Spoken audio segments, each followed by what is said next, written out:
COVID-19 ലോക്ക്ഡൌണുമായി ബന്ധപ്പെട്ട് വീട്ടിലിരിക്കുന്ന ആളുകൾ എന്തുമാത്രം സർഗ്ഗസൃഷ്ടികൾ ഉണ്ടാക്കുമെന്നതിനെ കുറിച്ച് പറയായിരുന്നു. നമുക്ക് ലിജി അബ്ദുള്ള എന്നയാളെ പരിചയപ്പെടാം. വ്യത്യസ്തമായ പെൻ ഹോൾഡർ ഉണ്ടാക്കുകയാണ് ഈ കാലത്ത് അവർ. കയ്യിൽ കിട്ടുന്ന പേപ്പർ കൊണ്ട് വ്യത്യസ്തമായ പെൻ ഹോൾഡർ ഉണ്ടാക്കുകയാണ് ലിജി അബ്ദുള്ള. കോവിഡ് ഭീതിയിൽ വീട്ടിലിരിക്കുകയാണെങ്കിലും ഒട്ടും വിരസമല്ല ഇവരുടെ വീട്ടകങ്ങൾ. എല്ലാവർക്കും നമസ്കാരം. ഞാൻ ലിജി അബ്ദുള്ള. ഇന്ന് ഞാൻ വളരെ സിമ്പിൾ ആയിട്ട് എല്ലാവർക്കും വീട്ടിൽ വെച്ചുണ്ടാക്കാവുന്ന ഒരു ക്രാഫ്റ്റ് ആയിട്ടാണ് വന്നിട്ടുള്ളത്. അപ്പൊ ഇന്ന് ഞാൻ നിങ്ങൾക്ക് ഇതുപോലത്തെ ഒരു പെൻ ഹോൾഡർ ആണ് ഞാൻ ഇന്ന് കാണിക്കാൻ പോകുന്നത്. അതിനായിട്ട് നമുക്ക് ഒന്നില്ലെങ്കിൽ ഇതുപോലത്തെ കളർ പേപ്പർ യൂസ് ചെയ്യാം, അല്ലെങ്കിൽ ഇതുപോലത്തെ നമ്മുടെ വീട്ടിലുള്ള അവൈലബിൾ ആയിട്ടുള്ള ഏതെങ്കിലും പേപ്പർ ഉപയോഗിക്കാം. പിന്നെ വേണ്ടത് ഗ്ലൂ ആണ്. അപ്പൊ ഇനി ഇതെങ്ങനെയാണ് ചെയ്യാമെന്ന് നോക്കാം.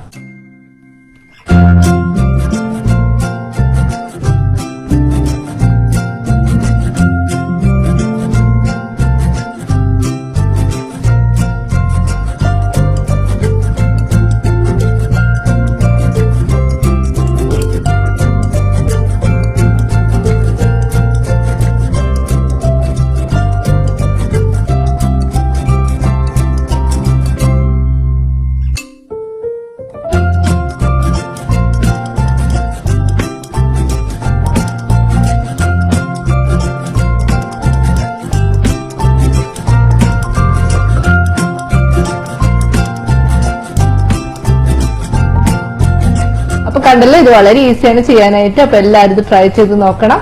അപ്പോൾ എല്ലാവർക്കും നന്ദി, നമസ്കാരം. Stay healthy.